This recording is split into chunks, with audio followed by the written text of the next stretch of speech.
వాస్తవానికి నేను ఇక్కడ మాట్లాడడానికి రాలే.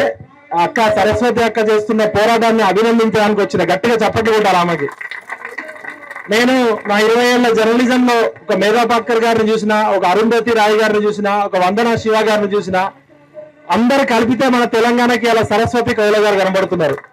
ఇలా ఒక్క అక్క గట్టి పట్టుదలతో ఇలా 8 సంవత్సరాల నుంచి నిరంతరం పోరాటం చేస్తున్నారు.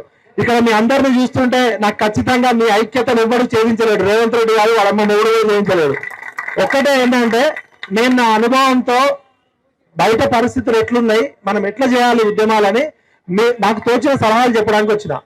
ముఖ్యంగా మన తల్లి వెలుగు ఛానల్ కి ప్రత్యేక అభినందనలు. ఒక్క ఛానల్ మనకి లైవ్ ఇస్తుంది, రఘుకి ప్రత్యేక అభినందనలు చెప్తున్నాం. రాష్ట్రంలో ఇన్ని మీడియా ఛానళ్లు ఉన్నాయి, దాదాపు 300 పత్రికలు ఉన్నాయి, 30 ఛానల్స్ ఉన్నాయి. కానీ ఏ మెయిన్ స్ట్రీమ్ మీడియా పట్టించుకోవట్లేదు. మీ పోరాటం చూస్తుంటే నాకు తమిళనాడు రైతులు ఢిల్లీలో చేసిన పోరాటం గుర్తొచ్చింది. ఢిల్లీలో రైతుల సంగతి గురించి వాళ్ళు చాలా పోరాటాలు చేస్తే ఏ మీడియా కూడా పట్టించుకోలేదు. వాళ్ళు అప్పుడు ఏం చేసిరంటే, మొత్తం ఢిల్లీలో జంతర్ మంతర్ దగ్గర అర్ధనగర ప్రదర్శనలు చేసిర్రు. అప్పుడు కొంచెం మీడియా పట్టించుకుంది.